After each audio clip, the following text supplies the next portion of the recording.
Welcome to DFL Hotline.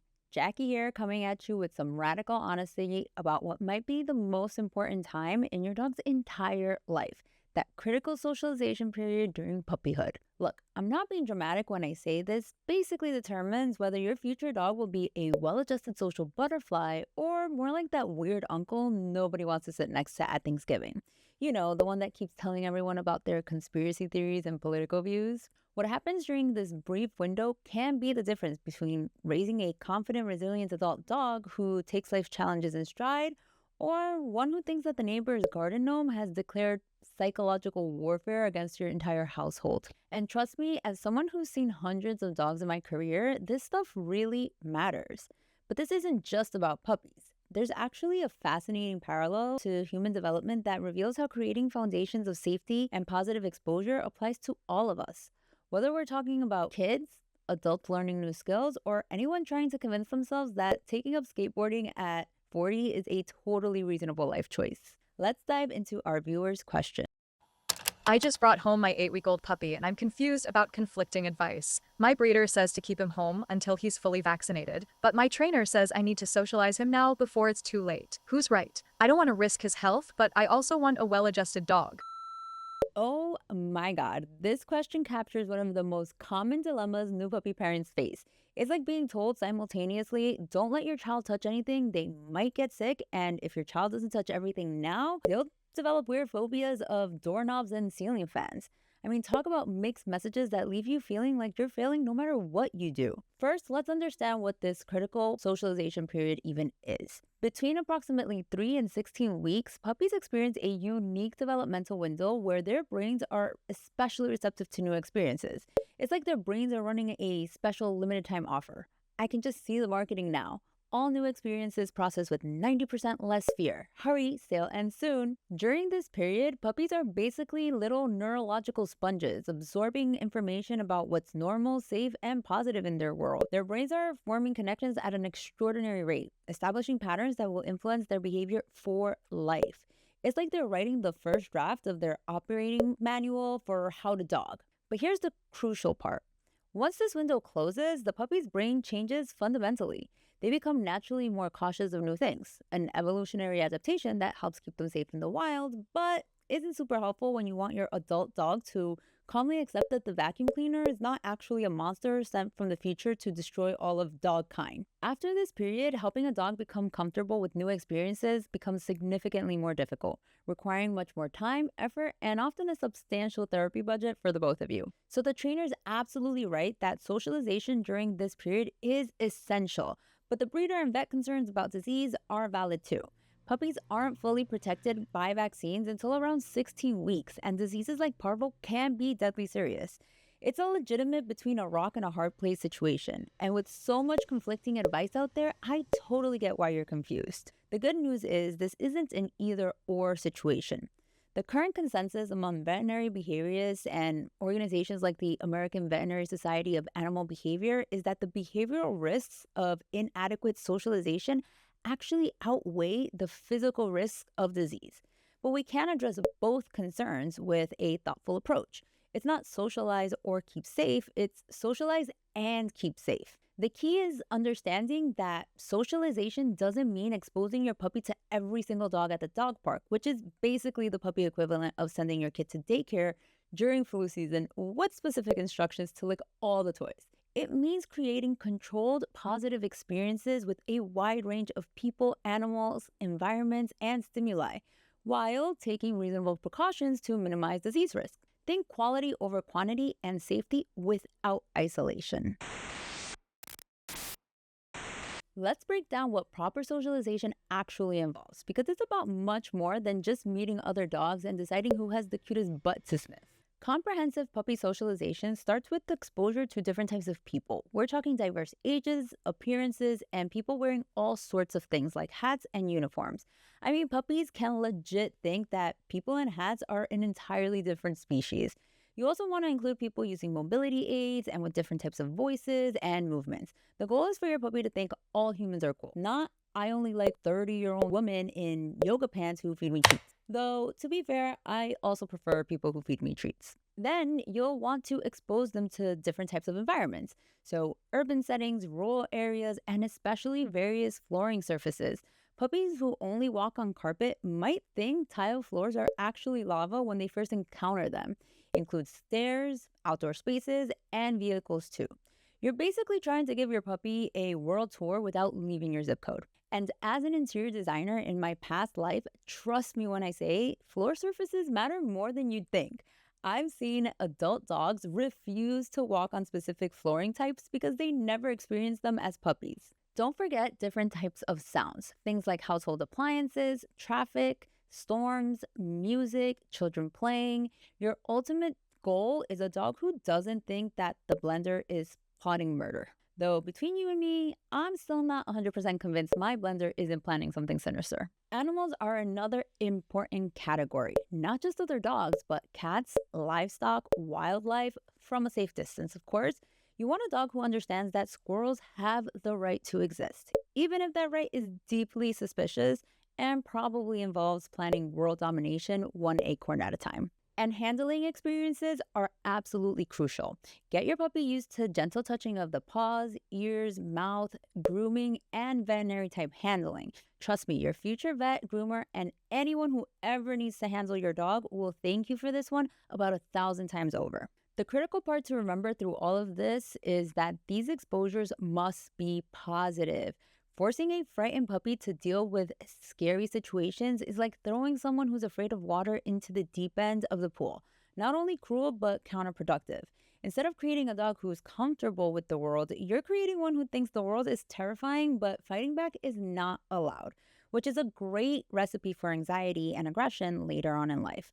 And then everyone's like, why is this dog so neurotic? Well, Karen, probably because you traumatized them in the name of training. In proper socialization, we expose the puppy gradually, pair new experiences with things the puppy loves, like treats or play, and always respect their comfort level. We never force interactions and we always ensure the puppy feels safe. It's like taking a nervous friend to a party and staying by their side, introducing them to people you know they'll like, and bringing their favorite snacks. Not just abandoning them at the door with a good luck and figure it out. The contrast with improper socialization is stark. Forcing a clearly frightened puppy to get over it creates lasting fear or even aggression. It's the difference between teaching the world is full of things that might be scary at first but turn out to be awesome versus the world is terrifying and nobody helps me when I'm scared. Guess which dog is more likely to bite people later on in life? And remember that quality matters just as much as quantity. 10 thoughtful, positive exposures to something new will build more confidence than one overwhelming or frightening experience. It's like learning to swim with a patient teacher in the shallow end versus being thrown into the deep end once. Which approach do you think creates more confident swimmers? I think we all know the answer to that. And if you don't, please don't ever become a swimming instructor. When I first learned about the critical socialization period in puppies, it immediately reminded me of my background in interior design. In both fields, we're creating foundations that influence all future experiences and interactions. Just like I would consider how a space needs to function before selecting materials and furnishings, with puppies, we need to consider what their adult life will require and build appropriate foundations. Good design, whether for spaces or developing resilient dogs or people, requires thoughtful planning, understanding of needs, and attention to how elements interact. It's like the difference between building a house on solid concrete versus building it on jello. Everything that comes after is affected by that foundation, and fixing a cracked foundation is way harder than getting it right the first time. Human children, like puppies, go through sensitive periods where their brains are especially receptive to certain types of learning. Language acquisition, emotional regulation, and social skills all have windows where development happens most easily.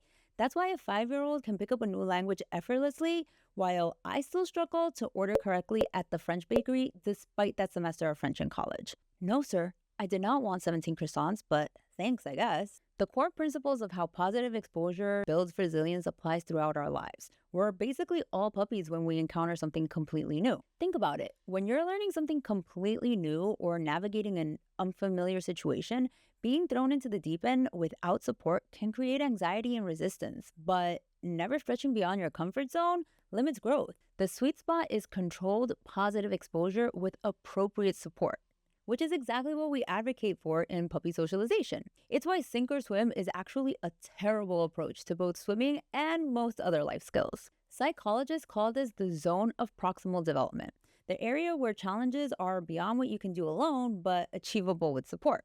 This is where the most effective learning happens for both humans and puppies. It's like the Goldilocks zone for growth. Not too easy, not too hard, but just right. In my interior design work, I always focused on creating spaces that supported people's needs while gently encouraging growth and new experiences. A well-designed space, like a well-socialized puppy, has both structure and flexibility, a solid foundation with room to adapt and evolve. The foundation of resilience, whether for puppies, people, or thoughtfully designed spaces, isn't about never facing challenges. It's about facing appropriate challenges with adequate support, building a history of successful adaptation that creates confidence for future challenges. It's not the absence of stress that creates resilience, it's supported recovery from manageable stress. Let's talk about how to actually apply all of this in real life. For puppies in their critical period, start by creating a socialization checklist, covering all those categories we've discussed: different people, environments, sounds, animals, and handling experiences. Think of it as a fun scavenger hunt where you're collecting positive experiences for your puppy. So find a bearded man who will let your puppy sniff him while you feed treats.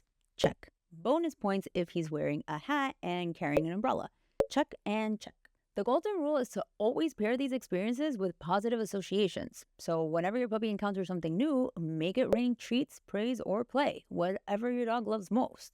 This builds a simple equation in their brain. New thing plus awesome stuff equals new thing becomes awesome by association. It's basically classical conditioning, but at parties you can just call it positive association so people don't think you're a pretentious dog mom. You've also got to become fluent in dog body language. Learn to spot those subtle stress signals before they escalate. A tucked tail, whale eyes, or stiff posture aren't your puppy saying, "This is great." They're saying, "Mom, I'm about 3 seconds from completely losing my mind." When you see those signals, don't force it.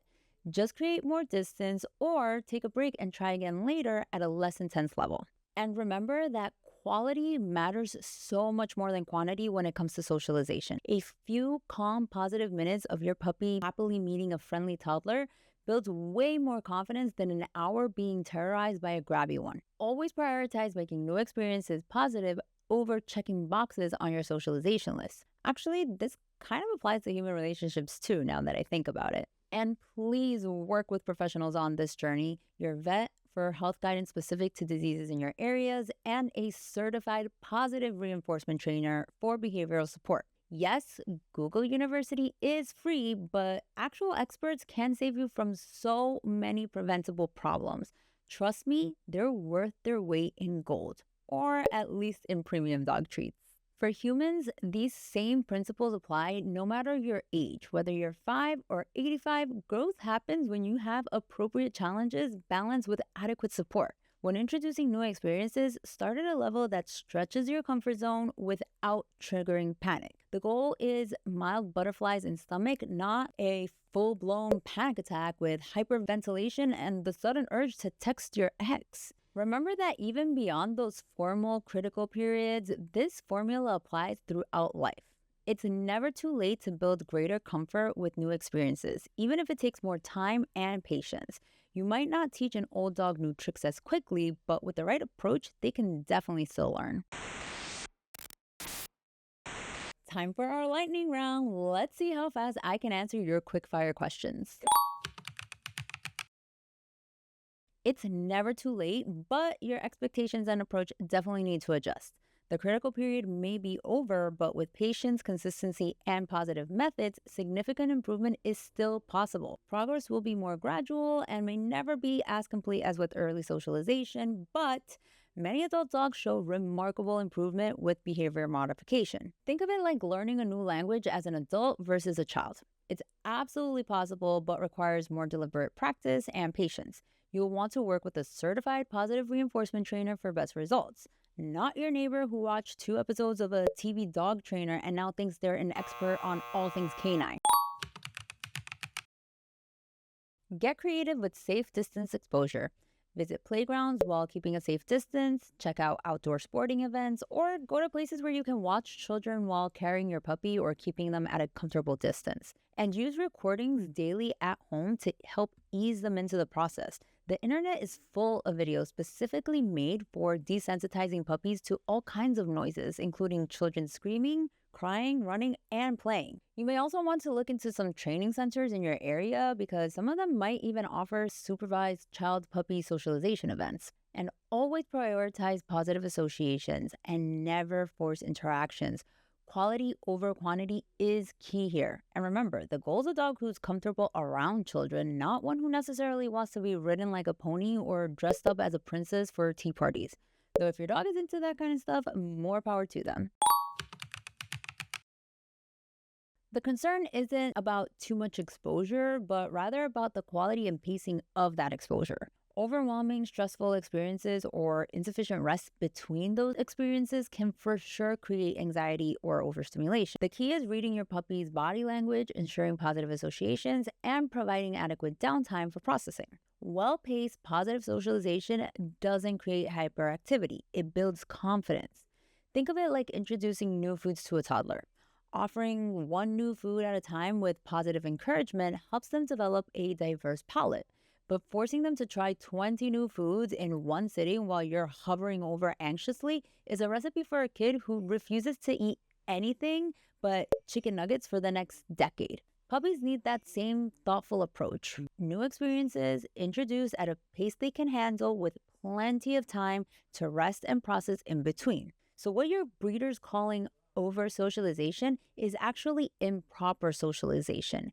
It's not about quantity, it's about the quality and pacing. And between you and me, you might not want to take training advice from your breeder. I can literally make a full episode about how most breeders, not all, but the grand majority, actually set puppies up for failure in the real world. But that's a topic for another day. So what's the big takeaway from our deep dive into puppy socialization? Well, it's all about that precious window of opportunity in those early weeks, when your puppy's brain is uniquely receptive to new experiences. Nature has given us this amazing chance to shape how our dogs will view the world for their entire lives. Think of it as building your dog's lifetime operating system. The software you install during these early weeks will run in the background forever. You can update it later, sure, but those core processes established during socialization will always influence how your dog processes new information. What fascinates me most about this concept is that resilience doesn't come from avoiding challenges. It comes from facing appropriate challenges with adequate support. So every time your puppy has a positive experience with something new, they're building confidence that carries forward. That's why this period matters so much. And while the puppy socialization window is a limited time offer, these principles apply throughout life. Old dogs and people can absolutely learn new tricks. It just takes more patience, more treats, and more practice. Growth is always possible, even if the path looks differently after those early critical socialization periods. Thanks for hanging out with me today. If you found this episode helpful, make sure to subscribe and like this video, or send it to a friend who's thinking of getting a dog. And don't forget to join us next week when we'll explore how our dog's scent-oriented world can teach us to be more present and aware in our own lives. Fetch you next time.